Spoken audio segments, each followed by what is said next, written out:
Hello again, good evening, and welcome to Business Live. My name is Emmanuel Abuaji Viafi. Coming up, commercial production of crude oil on 10 oil field now a reality as President John Mahama turns taps on FPSO John Evans Atta Mills to officially commission the project. Top 100 companies in Ghana to be recognized for their corporate excellence on Friday the 19th of February. Housing stakeholders advocate tax reliefs for companies providing mortgage facilities to reduce cost of houses. That's on the business agenda for today. And these are the headlines for today, and of course these and several others coming your way over the next half hour or so. My name is Emmanuel Abuaji Viafi. Once again, let's take a short break. The details come up shortly.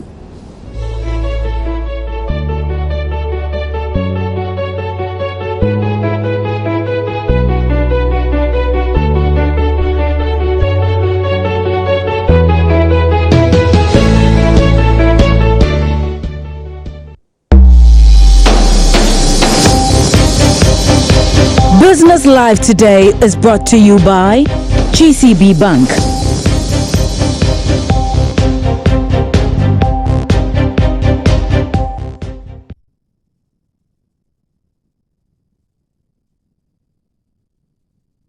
Alright, so you can always share your thoughts on the program by tweeting. The handle is @JoyBusinessGH, and we are also on Facebook. Our page is Joy Business. And for more business news updates, log on to myjoyonline.com/business.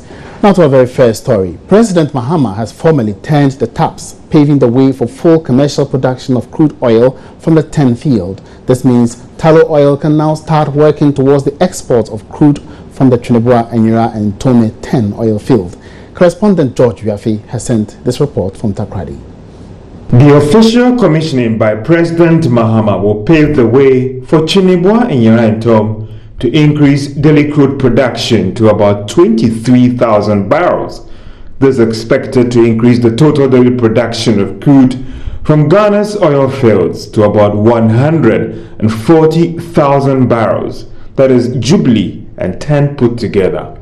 This will go a long way to improve the financial position of Tallow after I recorded some losses over the past year. This could lead to a significant improvement in revenue from the oil sector for the country, as latest figures from the Bank of Ghana shows that total revenue from the oil sector stood at $3.3 billion as of June this year, since Ghana started exporting crude in commercial quantities from April 2011. Whilst the country has been able to save almost $900 million, there could be also more job opportunities for indigents. However, Ghanaians might have to wait a while before they start benefiting from 10 gas for power production. This is because Tallow says it can start exporting gas to their Trouble plant, that is 12 months from now. This is the FPSO John Evans Atta Mills. Now this is where it all begins when it comes to the extraction of crude oil far away on the seabed. Now here is the focal point of the vessel that can be compared to 3 pitches of football put together. They extract the oil from the seabed, take away the water, take away the gas, and then there is a facility on this vessel that actually stores the crude oil. You can talk about on a daily basis, they extract about 120,000 barrels of crude oil. Now, you don't want to see this as just as a vessel for extracting crude oil, but also you can compare it just like a hotel in the middle of the sea. This is the FPSO John Evans Atta Mills. George Viafe, reporting for Joy Business on Multi TV. Now, there are, however, fears the new FPSO Atta Mills may also face similar problems with its flowing metering system, as was the case with the Jubilee Field's FPSO Kwame Nkrumah. But 10 Project Director Terry Hughes explains to Joy Business measures have been instituted to avert such operational challenges on this new field. very high-class metering system on the Professor John Evans at the Mills FPSO. And we've paid a lot of attention to metering based on some of the lessons that we learned in Jubilee, and we've worked very closely with the Ghana Revenue Authority. And in fact, only last week, they are to inspect and certify and actually lock the meters so that they could be absolutely certain that we were measuring the crude to the highest degree of accuracy. And each time we have a cargo offtake, that Revenue Authority and the Metering Authority will be on board the FPSO to make sure that everything's working exactly as we predict it to do.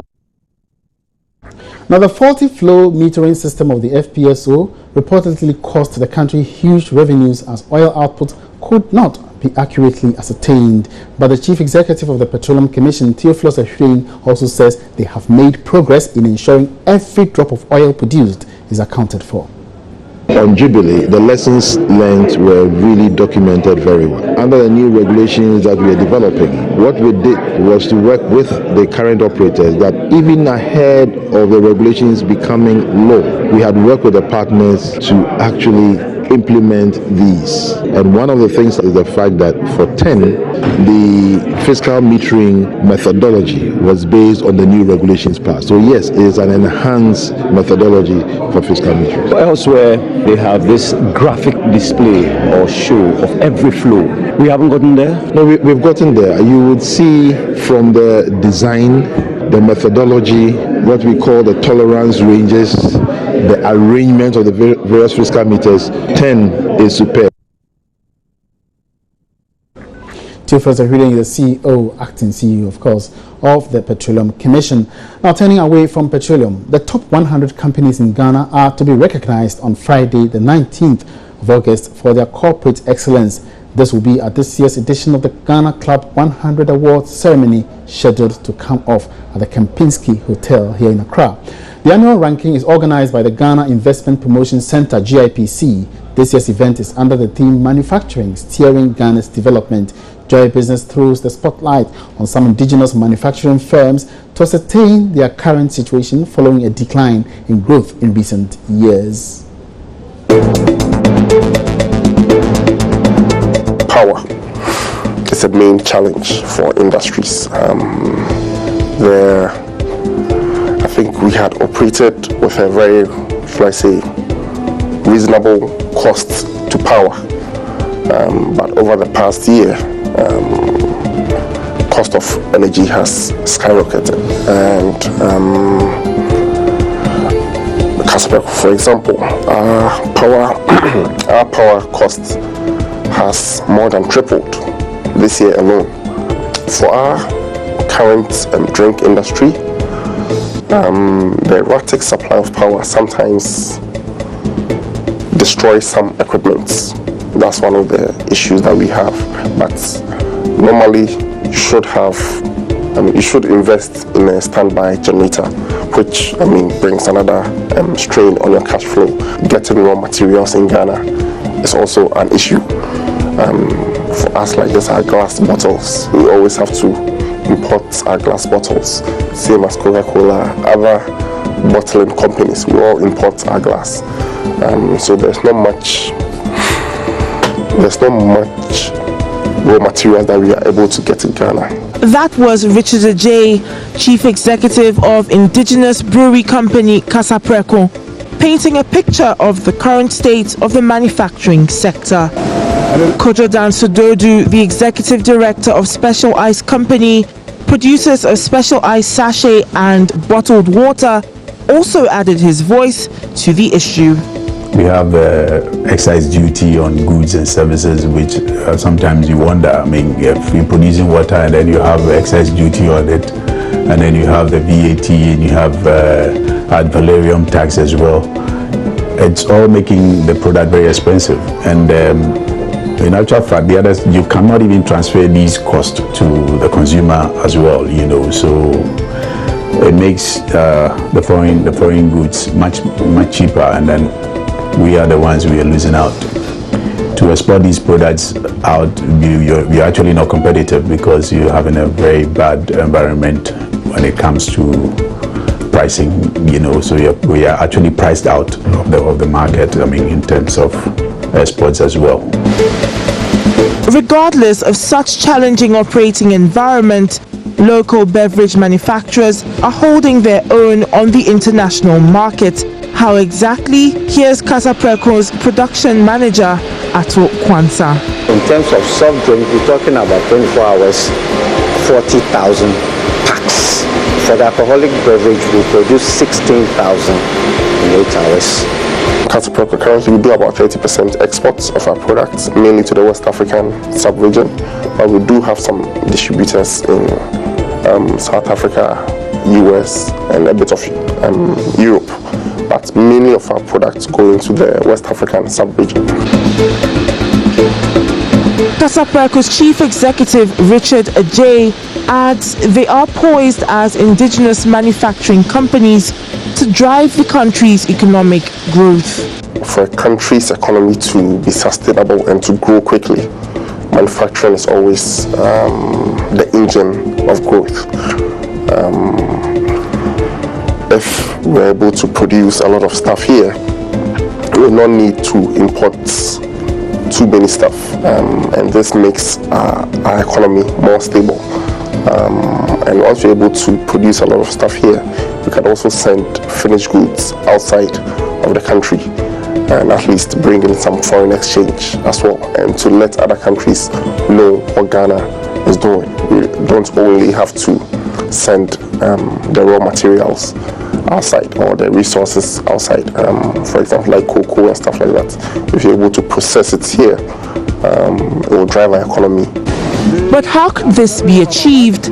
The executive director of Special Ice Company, Kojo Danso Dodu, believes a review of policies for the manufacturing sector should facilitate this. I think that you have to look at the taxes again, in terms of maybe review them so that, if you are broadening the tax net, for instance, you actually going to increase the revenue for taxes and all that. So I think that you have to look at it again. Particular attention has to be paid to industries by the government in terms of some of these tariffs and all that. In some countries you have even industries paying less than domestic consumption of utilities in general. So I think that something has to be done. We are not asking for subsidies from government or anything in terms of production and that, but at least there has to be enabling for us to be on the market. So if the manufacturing sector is to effectively steer the country's economic development, government's role remains key, much as that of the industry players.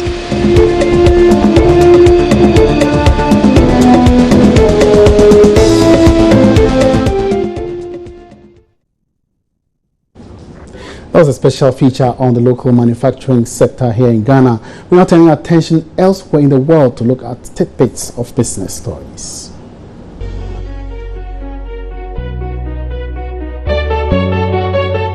Nigerian Oil Minister Emmanuel Ibe Kachiku said on Thursday that while a cut in OPEC production is unlikely, there is hope a meeting of producers in Algeria next month could help shore up crude prices. Kachiku also said in a speech in Lagos that his country's oil output had fallen to 1.56 million barrels per day as persistent militant attacks took out some 700,000 barrels per day. But he cast doubt on any plans by members of the Organization of the Petroleum Exporting Countries to voluntarily reduce their output at the meeting in Algeria. Business news updates still on Business Live. We're taking another break. When we come back, it will be time for the business agenda.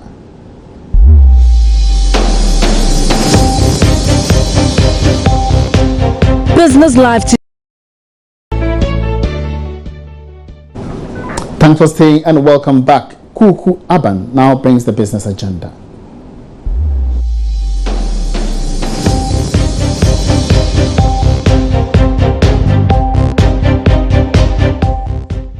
It's Thursday once again. You're welcome to the Business Agenda on Business Live.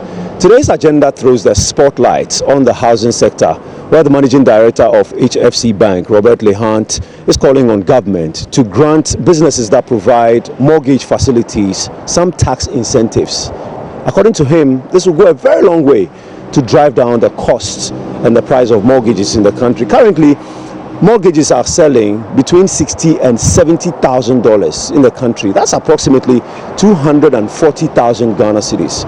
Incentives, he believes, would drive down the cost significantly. The problem with the mortgage financing really centers around two things. One is the supply. What are the prices that people are able to get a house in Ghana? A lot of the market are providing houses at around $60,000. There are very few people at the prevailing interest rate that will qualify for 240,000 Ghanaian cedis. And a big part of why the average Ghanaian is not able to afford also centers around the interest rate. Housing the population, it's such a critical thing that I feel you cannot allow for mortgages to be subjected to just market rates. And by that I feel that there might be some bit of incentive, fiscal incentive program, tax relief programs to people who are doing mortgages that might be able to be put in place to help bring down those interest rates. One of the solutions that I had put forward is that if, for example, all mortgages that are 250,000 Ghanaian cedis and less,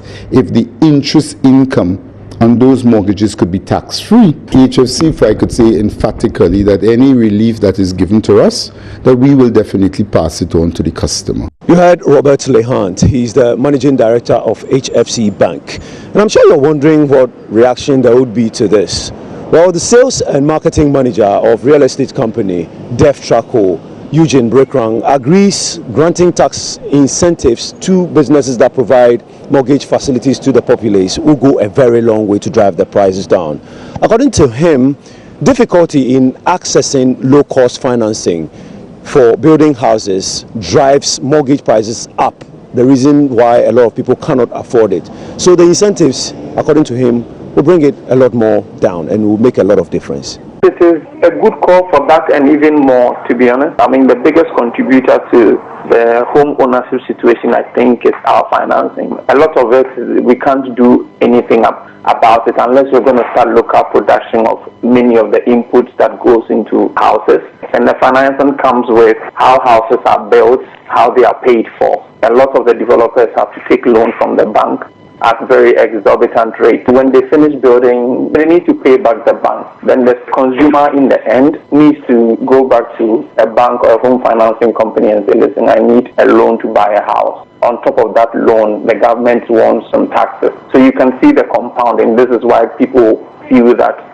it's very expensive to own houses. I don't know, we are too low with the number of houses that are owned by Ghanaians. Because of this, when you draw up the risk profile of people in your banking workings, it's so poor that people have to pay higher rates for accessing other services. So there's a lot more to be done. So I think that getting a tax haven is a good first step, but the major problem will be how do we solve the financing problem with home ownership in this country. Eugene Brekrang is the sales and marketing manager of real estate company Def Traco. Do make a date with us next week for another edition of the Business Agenda, right here on Business Live.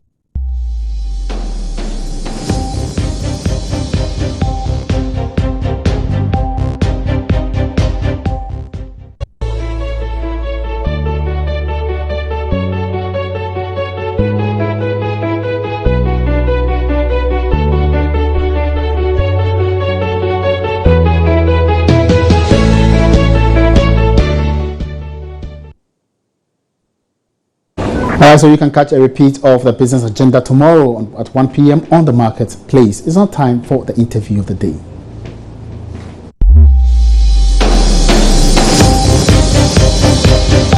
Interview of the day is brought to you by EcoBank, the Pan-African Bank. Now, companies and individuals who invest in the agric sector are to benefit from the enhanced tax incentives as contained in the amended tax law. With the purpose of attracting and spreading investments across the country, the new tax law provides for a standard 10-year tax holiday for investments in the agric sector in general. It also makes provision for differentiated incentives based on the region of investment. Now, a condition which did not exist in the Income Tax Law Act 896. Speaking to Joy Business on the sidelines of a breakfast meeting, Deputy Commissioner of Policy and Programs at the GRA, Edward Jamra, said this did not exist before. One other thing which is very good for businesses has to do with the tax rate for companies under concession. Under 896, you realize that we didn't have any tax rate for companies who are granted concession under the income tax law. I'm talking about farming, I'm talking about agro-processing, waste processing, venture capital, and so forth. And what's happened, what meant was that after the holiday or the concession period, then you have to pay tax at the standard rates. The new amendment is saying that after your concessional rate, you are given a special tax rate for the next 5 years. So if you are in Agric, let's say you are in tree crop, and you have a concessional years of 10 years. After the 10 years, you don't start paying taxes at the standard rate of 25.